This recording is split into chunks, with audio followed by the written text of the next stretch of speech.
I represent several military installations in my New Jersey district, including Naval Weapons Station Earl, which supplies munitions for all Atlantic Fleet carrier and expeditionary strike groups. Our ocean, as you know so well, is filled to overflowing with military and civilian vessels that may be significantly put at risk by radar malfunction caused by ocean wind turbines.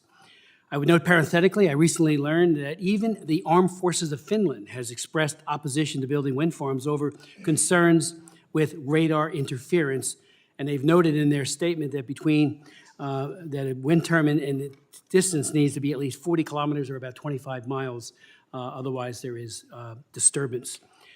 I've read BOEM's radar interference analysis from August of 2020, which stated in pertinent part, future offshore wind energy installations on the Atlantic coast may impact land-based radar systems.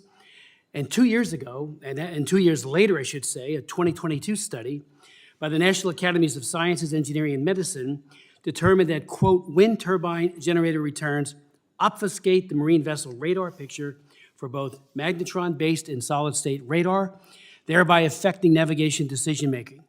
Their findings then said, matter-of-factly, wind turbine generators lead to interference in marine vessel radar and will, this is their words, frequently lead to unintended consequences of suppressing detection of small targets, like boats or buoys, or creating misleading images on radar screens.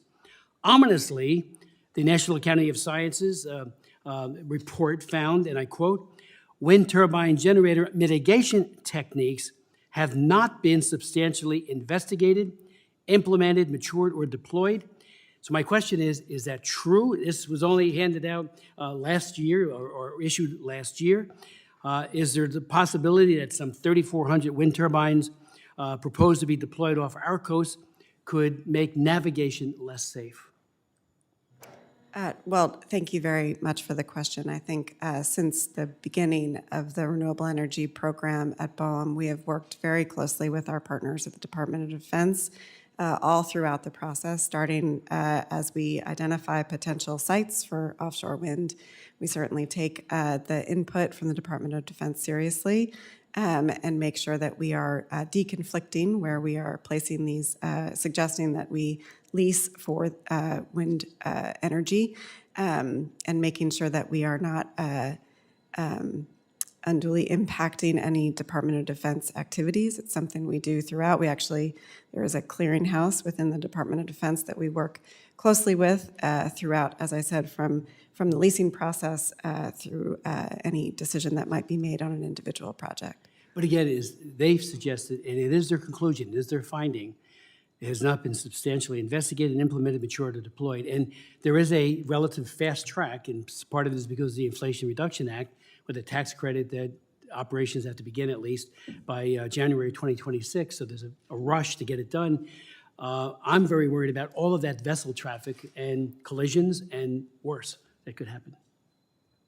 Please. Thank you. So again, I think in our engagements with the Department of Defense, we also, I would add, work very closely with the Coast Guard and with NASA, and it turns out our ocean is a busy place. So from the beginning of the leasing process all the way up until the end, we make sure that we are seriously evaluating all of these potential impacts and minimizing any conflicts that may occur. I would say, not to speak on behalf of the Department of Defense, but it's my understanding that we've been able— I'm talking about all vessels too, not just defense, with all due respect. Sure, that we've been able to, the Department of Defense recognizes the importance of offshore wind and the importance of working collaboratively together with BOEM as we move forward to deconflict areas on the OCS. Thank you. Director Klein, can I ask you, can these size of the Chrysler building wind turbines sustain a Category 3 or a Category 2 hurricane? Well, thank you for the question. I am happy to have our folks get back to you on the details of the analysis that they do in terms of the ability of turbines to withstand extreme weather events.